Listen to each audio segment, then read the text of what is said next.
I'm talking again to Max Blumenthal, author of the new book, Goliath, Life and Loathing in Greater Israel. Max, before I let you go, I actually want to talk about one more chapter in the book.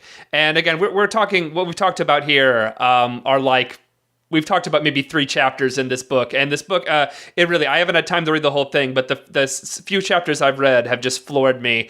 They're just gut wrenching and really, really important reporting. But I want to talk about, you have a chapter about a cafe named Azad. And if you want to talk about how I guess radical the government actually has become. I think this is a pretty good example of it, and how radical the people are there.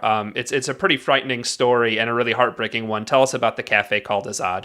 Yeah, I think this, and I'm really glad you brought this up. I mean, in most of my other interviews, we don't get that deep into the book. But this is, what I tried to do in the book, besides kind of profiling all of the main institutions of Israeli society, including the education system, is to paint, portraits of people I met who are dealing with a really polarized and toxic situation. And to do so, I went to Haifa, which is a large coastal city, maybe an hour and a half north of Tel Aviv, an hour north. It's a beautiful city, and it has a substantial Palestinian population, a population of Arab citizens of Israel. And there was a young woman I met there, Fida Kiwan. She was like a club promoter, kind of a bohemian type, really enterprising businesswoman who had started a cafe with a friend of hers called Azad. And what she wanted to do was create a comfortable environment, not just for Jewish Israelis, but for Palestinians. And when you go to Haifa, you walk around and you'll see a lot of, Arab youth, but then you'll see Jewish Israeli youth. And the Jewish Israeli youth are often carrying guns and wearing uniforms. This is sort of common. But for Palestinians, they feel like that gun and that uniform is a sign of their own dispossession, something that makes them deeply uncomfortable. And so she implemented a policy in this cafe of no uniforms. Whoever was wearing a uniform, not just Israeli soldiers. And an Israeli soldier came to her cafe. She said, "If you will come back without your uniform, I'll give you the best service you've ever had."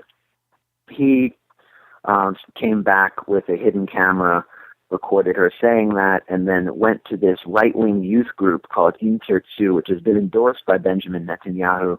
The next thing she knew, her cafe was surrounded with protesters, chanting imprecations against Arabs, draping Israeli flags over the windows of the cafe. There was a national boycott of her cafe. 50,000 people joined the Facebook group Boycott Azad, under their own names, posting death threats to her and calling for the ethnic cleansing of Palestinians. And this just sent shockwaves through the whole Palestinian community of Haifa, which had, sort of coexisted at an unequal level.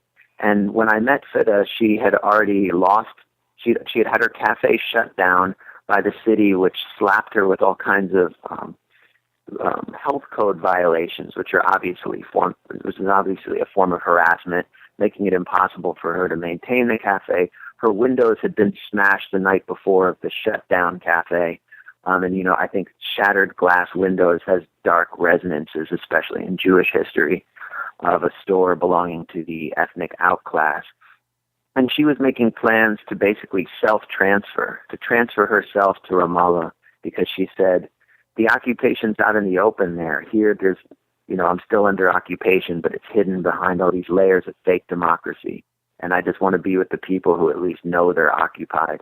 So she basically left Israeli society after failing to create this atmosphere of coexistence. And you hear that more and more from young people in Haifa, who, including people I interviewed who work in the Israeli tech sector, who have really good jobs, get to travel anywhere they want, but they feel that the discrimination has grown so extreme they don't find any place for themselves there, and they're deeply unhappy.